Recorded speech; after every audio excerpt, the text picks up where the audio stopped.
Halo sobat, selamat datang kembali lagi. Pertemuan kita pada kesempatan kali ini, kita akan membahas sebuah film yang berjudul Revolver. Film ini menceritakan tentang mantan seorang narapidana yang baru saja keluar dari penjara selama 7 tahun. Menjalani masa hukumannya dan kini beliau harus terlibat masalah dengan seorang bos mafia judi ilegal. Terganas tanpa basa-basi lagi, langsung saja kita simak alur ceritanya.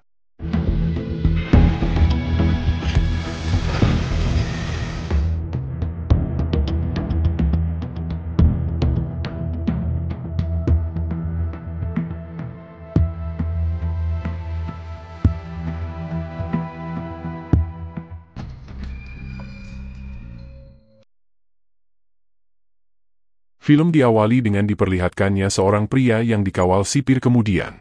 Sipir itu mengeluarkan pria tersebut dari tahanan karena hari ini adalah hari di mana dia dibebaskan seusai menjalani masa tahanan selama 7 tahun di penjara.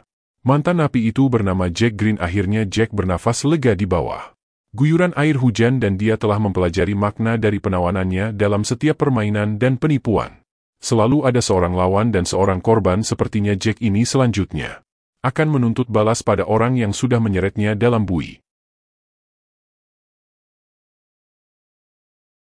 Lalu di lain tempat, di sebuah tempat judi kasino mewah, terlihat seorang mafia judi yang bernama Dorothy Maka dan seorang pria yang merupakan tangan kanannya yang bernama French Paul. Mereka saling mengawasi pengunjung kasino, matanya melirik ke sana kemari karena menunggu kedatangan seseorang. Sementara itu di lain sisi, terlihat Jack bersama kelompoknya sedang menuju perjalanan. Di situ ada seorang pria yang bernama Billy yang merupakan saudara Jack menanyakan apakah kedatangan mereka kali ini adalah langkah yang tepat. Jack pun hanya menjawab mereka harus membayar atas hutang, sebab dan akibat yang terjadi tidak tahu apa maksud dari perkataan Jack ini. Kemudian mobil mereka pun berhenti di depan gedung kasino. Jack dan kelompoknya pun segera turun dari mobil. Ternyata di situ diketahui bahwa Maka dan kelompoknya adalah musuh Jack. Kemudian tidak lama setelah itu, staf kasino langsung mengantar Jack dan kelompoknya ke lantai atas. Saat akan memasuki lift, Jack sedikit ragu-ragu. Sepertinya dia punya trauma tersendiri jika naik lift. Namun Jack mencoba menghilangkan keraguannya dan dia pun segera masuk ke dalam lift.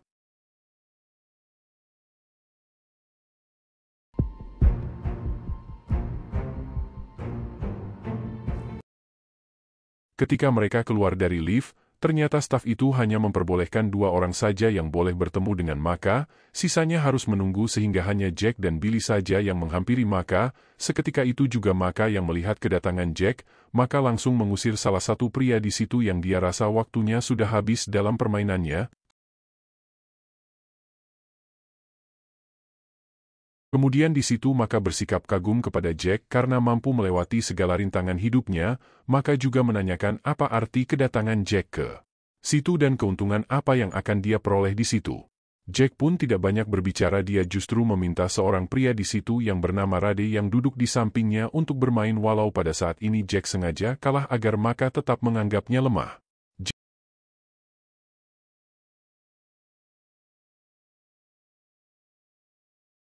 Jack pun lalu membayar Rade dengan sekoper berisikan dolar karena Maka terus mengoceh Jack kemudian menantangnya secara langsung.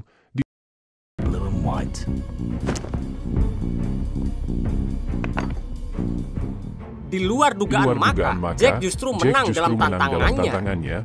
Jack pun mendapatkan hadiah uang yang begitu banyak, sementara Maka terdiam kesal karena merasa dipermalukan di tempat umum.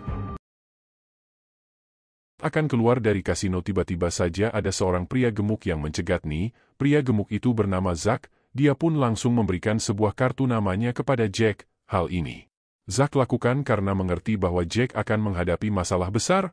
Oleh karena itu Zack akan membantunya.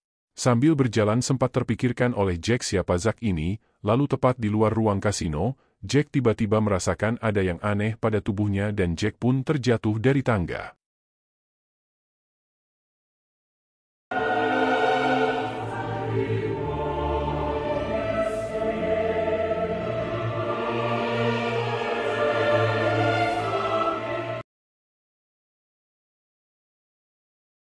Sementara itu Maka yang masih kesal karena dikalahkan serta dipermalukan oleh Jack di depan umum, meluapkan kekesalannya kepada Paul dan lalu meminta Paul untuk memburu kelompok Jack dengan meminta bantuan seorang pria yang bernama Shorter, karena Maka tidak ingin ada orang yang berlagak seperti gangster. Sementara itu di sisi lain, Jack yang terjatuh tadi langsung dibawa ke rumah sakit. Di situ dia diperiksa dan dilakukan cek darah. Untung saja Jack lekas pulih dan diperbolehkan untuk pulang setelah pemeriksaan usai. Jack bersama kelompoknya pulang ke rumah tanpa Billy. Jack tidak sadar sudah ada yang memata-matai rumahnya.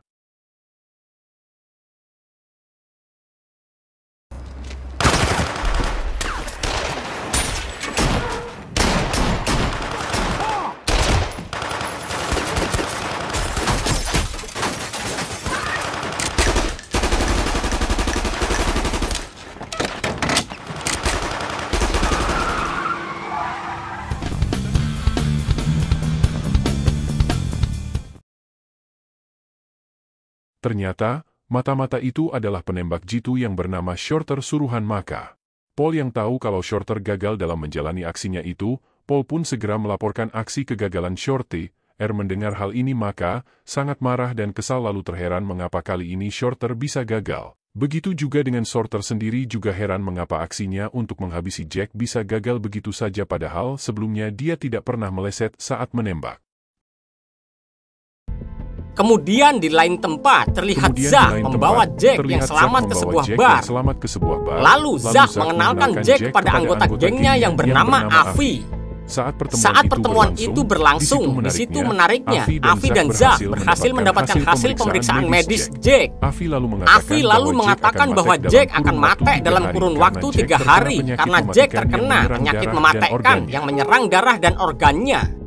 Di situ Jack pun hanya terdiam mendengar apa yang Avi katakan sembari mengamati berkas pemeriksaannya. Avi juga lalu berkata bahwa mereka sudah membantu menyelamatkan Jack secara cuma-cuma. Namun untuk bantuan selanjutnya tidak ada yang gratis. Maka dari itu Avi menawarkan 2 syarat agar mau membantu Jack. Dalam pikiran negatif Jack, dia merasa seperti diperalat. Namun Jack lagi dan lagi hanya bisa terdiam. Lalu Zack pun mengatakan syarat yang pertama bahwa Jack harus memberikan harta yang dia peroleh sekecil apapun itu pada geng Avi dan Zack. Syarat yang kedua, Jack harus mematuhi apapun yang diperintahkan oleh Zack tanpa membantah, termasuk menjawab apa saja pertanyaan yang terlontar dari mulut Zack. Kemudian Avi menambahkan bahwa Jack tidak punya banyak waktu selain mengikuti 2 persyaratan tersebut. Avi juga tahu bahwa Maka dan para anak buahnya sedang memburu Jack. Maka dari itulah mereka akan melindungi Jack. Lalu mereka memberikan waktu 3 jam untuk Jack agar mengambil keputusan. You have 3 hours to decide. And in reality you don't have a choice. You will do as we tell you.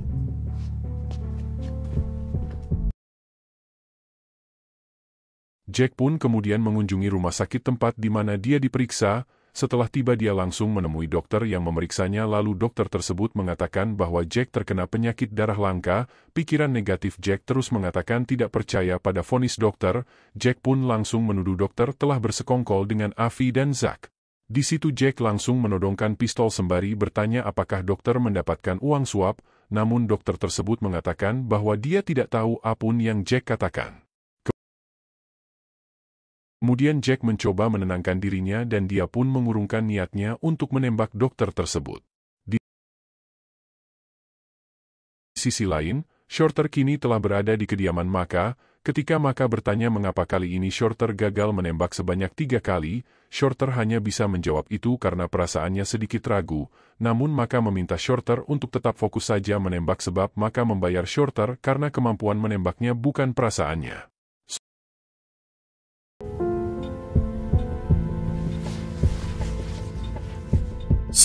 Sore harinya setelah pergi dari rumah sakit, Jack kembali menemui Avi dan Zack. Jack juga membawa 1 tas berisi uang sesuai syarat yang pertama dan mereka pun setuju untuk membantu Jack. Setelah itu, Zack menyuruhnya untuk melakukan pekerjaan pertamanya dan dia memberikan kunci mobilnya kepada Jack. Kali ini mereka pergi untuk menemui seseorang yang ingin berhutang. Ternyata di situ terungkap fakta bahwa Avi dan Zack adalah rentenir kelas gurita. Sesampainya di tempat si penghutang, Avi menyuruh Jack agar memberikan tas berisi uang kepada si penghutang itu. Seperti hutang pada umumnya, bunga yang diberikan pun tidak tanggung-tanggung banyaknya, dan setelah selesai, mereka pun akhirnya kembali pulang. Ketika dalam perjalanan pulang, Avi dan Zack bertanya tentang siapakah Maka dan apa keterlibatan Jack dengan Maka. Jack menjawab bahwa Maka adalah mafia judi yang sangat licik. Maka juga memiliki anak buah kuat yang penurut, yaitu para tangan kanannya yang dikenal ganas. Maka menguasai segala daerah dengan permainannya.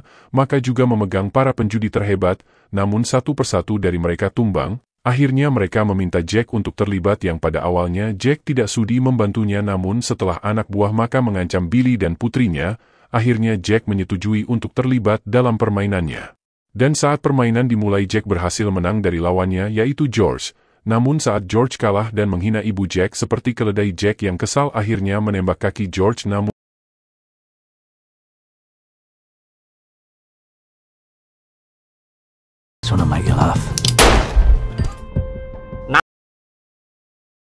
tiba-tiba saja suasana area permainan semakin rusuh. Uang yang ada di permainan pun raib, yang pada akhirnya Jack menjadi kambing hitam atas insiden di permainan judi tersebut, dan dia pun masuk ke dalam penjara selama 7 tahun. Tidak hanya itu, anak buah Maka juga melakukan ancaman kepada kerabat Jack yang berujung menewaskan istri dari sepupunya. Jack pun mengerti bahwa Maka telah merencanakan semua aksi kejinya ini. Pada malam harinya, Maka dan Paul mendatangi kediaman rekan bisnisnya yang bernama Gold untuk meminta penangguhan waktu, namun ternyata Gold sedang tidak ada di tempat. Di situ hanya ada Lily Walker, sang asisten pribadi beserta ajudannya. Maka mengatakan kepada Lily untuk meminta penangguhan waktu sebab dia belum bisa membawa serbuk putihnya. Namun di situ Lily tidak terlalu banyak bicara, dia hanya memperingatkan Maka bahwa Gold tidak bisa memberikan waktu lebih lama karena banyak sekali orang di luar sana yang ingin berbisnis dengannya. Good day.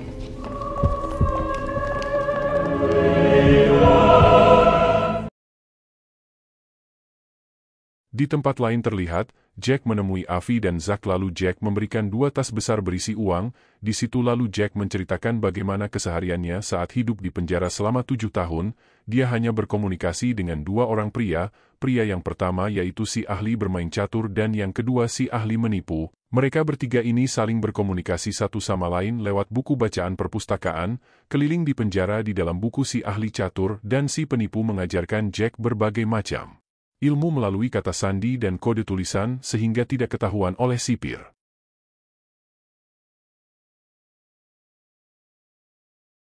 Jack memuji teman penjaranya yang sangat ulung dalam menipu. Mereka memiliki ambisi besar untuk melaksanakan penipuan dengan sebuah rumus untuk memenangkan permainan.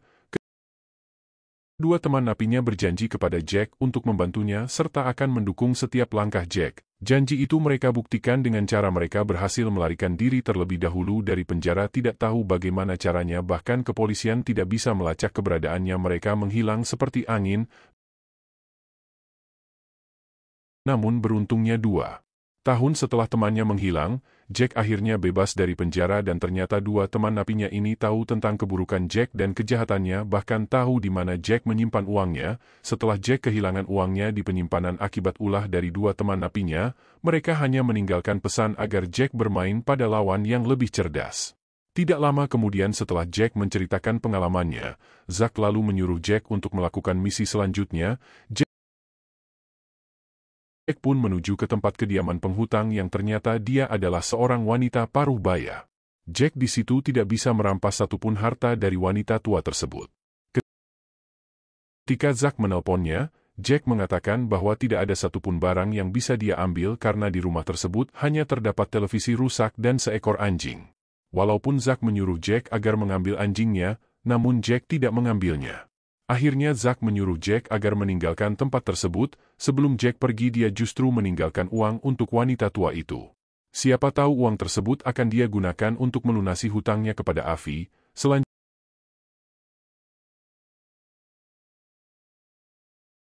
Jack pergi menuju ke sebuah kantor yang bernama Horot untuk hutang. Sementara itu Avi dan Zack melancarkan misinya untuk mencuri sekotak serbuk putih milik Maka. Saat Jack datang, Zack bertanya apa yang dia dapatkan dari wanita tua dan Horowitz. Jack dengan santai menjawab kalau dia tidak mendapatkan apa-apa karena target mereka saat ini tidak memiliki apapun untuk dilunasi, sehingga membuat Zack mengatakan jika Jack tidak berhasil menyita barang atau menagih hutangnya maka Jack lah yang harus membayar. Jack pun tidak masalah jika harus membayarnya.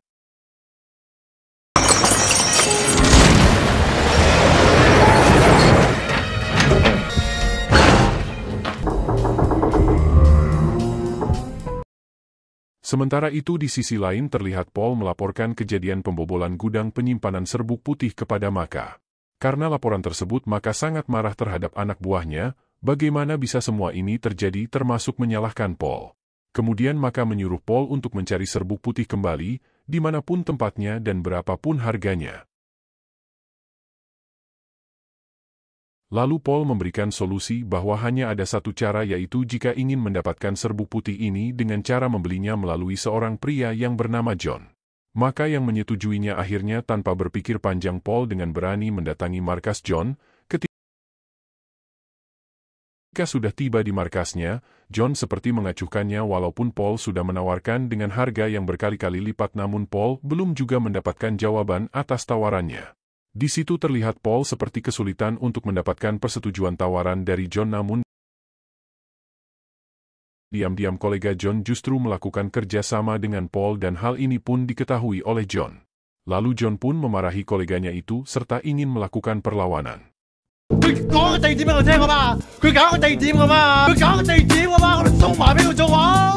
Maka yang mengetahui perlawanan John, dia tidak akan takut karena yang terpenting dari itu semua adalah mendapatkan serbuk putih itu.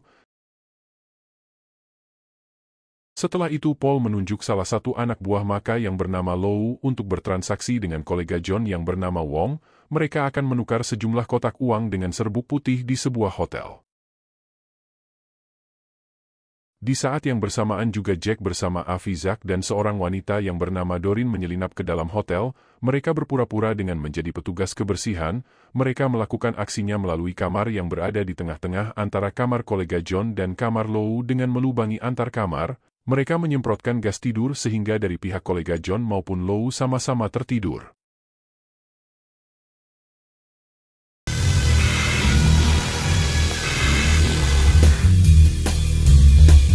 Talk to me, you motherfucker.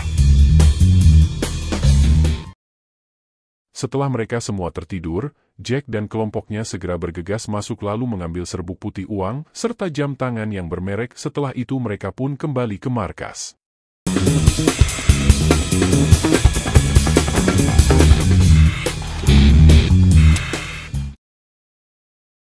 Tidak lama dari itu, setelah melakukan aksi sabotase Jack dan Avi bermain catur, mereka saling berbincang tentang strategi permainan.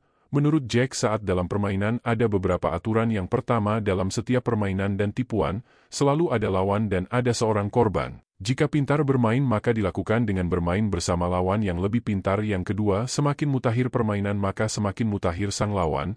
Jika lawan sangat bagus, maka dia akan menempatkan korbannya di area yang dia sukai. Semakin besar lingkungan maka semakin besar untuk dikuasai. Saat lawan tertantang maka investasi korban dan kecerdasannya dipertanyakan Jack.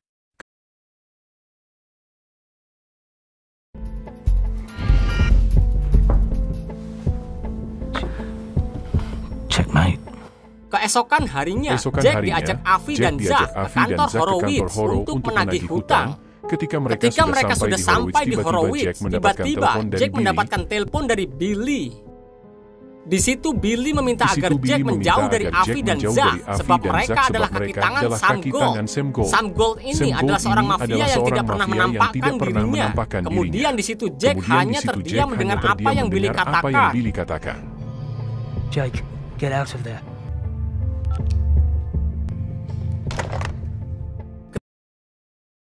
Ketika Jack selesai menerima telepon dari Billy, dia pun segera masuk ke dalam saat di dalam kantor Horowitz. Terlihat Zack yang mengancam pria paruh baya dengan sebuah pistol tanpa ampun lalu Zack meminta Jack untuk menembak ke arah salah satu karyawan Horowitz, namun Jack menolaknya. Mereka membujuk bahwa dia tidak perlu menembak sampai mati, hanya melukai untuk memeras, namun Jack tetap tidak mau melakukannya. Saat Avi memaksa dan mendekati Jack dia pun segera mengarahkan pistol ke arah Avi. Namun ketika pistol yang diberikan Zack adalah pistol kosong tanpa peluru. Sementara Avi justru memegang pistol yang masih aktif. Setelah tersadar, Jack mendatangi rumah Billy karena dia mengkhawatirkan putri Billy, namun Billy meyakinkannya agar tidak perlu khawatir, justru Jack harus mengkhawatirkan kondisi kesehatannya. Setelah itu Jack mendatangi dokter untuk kontrol kesehatannya. Sungguh mencengangkan, ternyata vonis pemeriksaan kesehatan sebelumnya itu salah total. Dari situlah Jack sadar bahwa semua yang terjadi padanya itu sudah direkayasa oleh Avi dan Zah untuk membuktikan bagaimana kekuatan, ketegasan, dan keberaniannya. Hal ini terlihat pada saat Avi menembak karyawan Horowitz yang sebenarnya tembakan itu meleset, lalu uang yang diberikan Jack kepada Avi dan gengnya sebenarnya sudah disumbangkan untuk wanita tua kemarin, dan wanita tua tersebut pun sebenarnya sudah mempunyai uangnya karena mendapat sumbangan dari Avi dan kelompoknya. Namun sampai saat ini Jack tidak pernah sadar, dan justru Jack merasa bahwa dia sudah dipermainkan oleh Avi dan Zack. Di lain sisi, terlihat Paul melaporkan investigasinya kepada Maka, bahwa seluruh tindakan perampasan yang terkait serbuk putih akibat ulah John. Hal ini pun membuat Maka semakin memanas, namun Maka tetap menyuruh anak buahnya untuk menangkap Jack terlebih dahulu, kemudian anak buah Maka pun memburu Jack lengkap dengan berbagai persenjataan, namun Jack tetap berhasil lolos.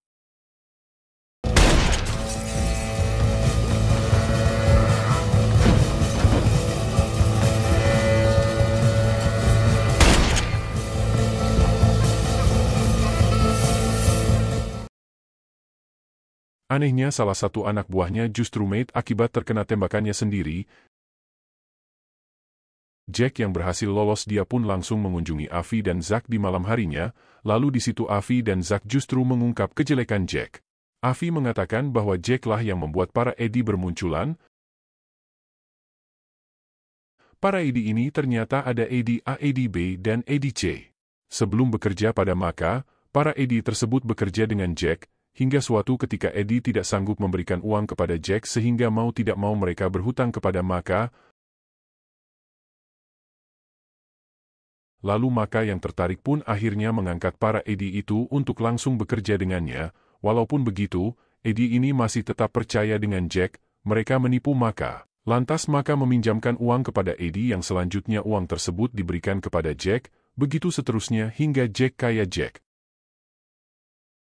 menikmati uang dari para Eddie, sementara para Eddie berusaha terus berargumen bagaimana agar bisa membayar uang kepada Maka walaupun harus disiksa.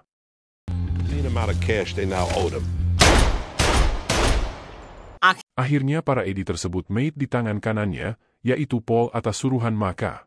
Dengan kata lain bahwa Jack bisa menjunuh orang hanya dengan kata-kata bijak. Di lain tempat, Maka yang sedang makan malam bersama rekannya didatangi oleh salah satu anak buahnya yang sempat memburu Jack, namun Maka tidak mendapatkan hasil apapun dan di situ dia pun sempat kesal. Lalu tiba-tiba Maka terkena cipratan noda merah akibat peristiwa baku tembak. Para anak buah Maka pun langsung mengamankannya di lantai, namun di situ Maka melihat seorang wanita pelayan yang tergeletak karena tertembak dan tiba-tiba wanita pelayan itu ternyata masih hidup lalu hendak menembak.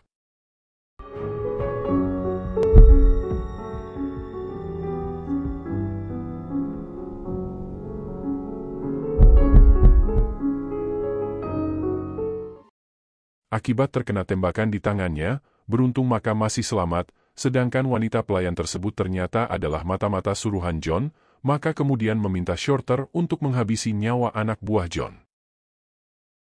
Tanpa pikir panjang, Shorter langsung mendatangi ke tempat anak buah John. Selain mengincar nyawa anak buah John, Shorter juga menginginkan nyawa John untuk May.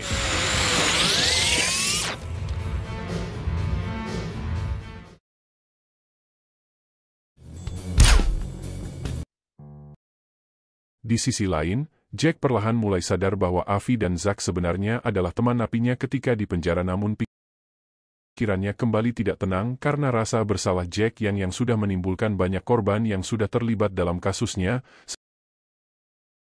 Setelah itu Jack pergi menuju ke sebuah yayasan amal anak lalu menyerahkan sejumlah uang dan mengatasnamakannya sebagai Maka. Pada malam harinya, saat pikirannya masih kacau, Jack justru mendatangi rumah Maka karena dia ingin membunuh Maka dengan pistol yang dia bawa, namun hatinya tidak tega, sementara pikiran negatifnya terus meminta untuk menghabis nyawa Maka. Kemudian Jack pun mengurungkan niatnya dan memilih keluar dari kamar Maka. Lalu Maka terbangun dan dia mengetahui bahwa Jack akan membunuhnya. Maka pun segera mengejar Jack dengan membawa pistolnya. Dan saat Maka menemukan Jack, lalu Maka mengarahkan pistolnya ke arah Jack, namun Jack di situ hanya terdiam dan seolah-olah tidak ada perlawanan.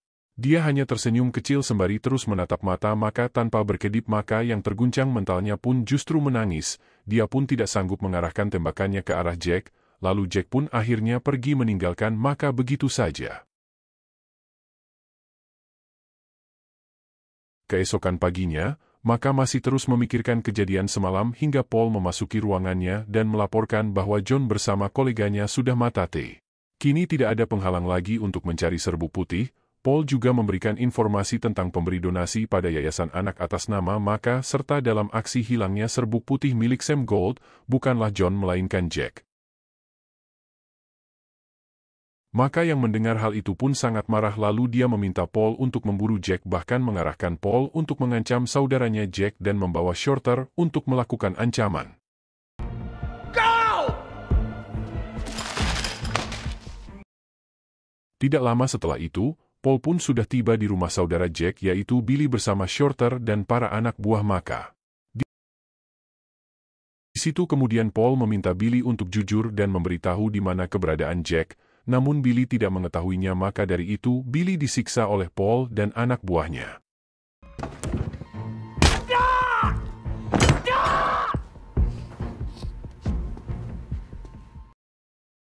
Saat Paul akan menyiksa putri Billy, tiba-tiba saja Porter berubah haluan karena dia tidak ingin melihat anak kecil terlibat dan menderita.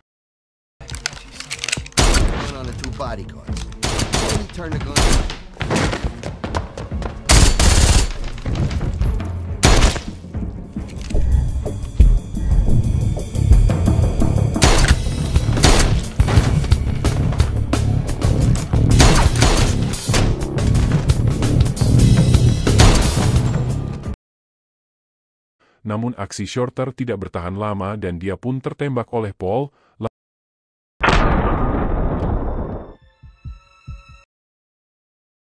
Lalu putri Billy pun diculik oleh Paul. Di lain sisi, sepertinya Avi dan Zack mengetahui bahwa putri Billy ditawan oleh Maka, sehingga dia merencanakan pertemuan Jack dan Maka dengan membawa serbuk putih Sam Gold. Avi dan Zack menunggu Jack di lobi, sementara pengawal mengantarkan Jack kepada Maka. Lalu terlihat Jack yang membawa tas berisi serbuk putih Sam Gold, tanpa persiapan senjata apapun Jack datang menantang Maka. Jack juga di situ melihat Rachel, putri Billy di samping Maka yang menunduk ketakutan karena Maka mengancam akan menembaknya.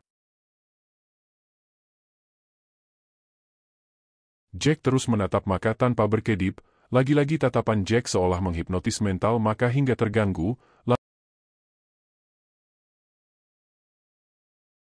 Lalu bukannya menembak Rachel atau Jack, Maka justru menembak dirinya sendiri.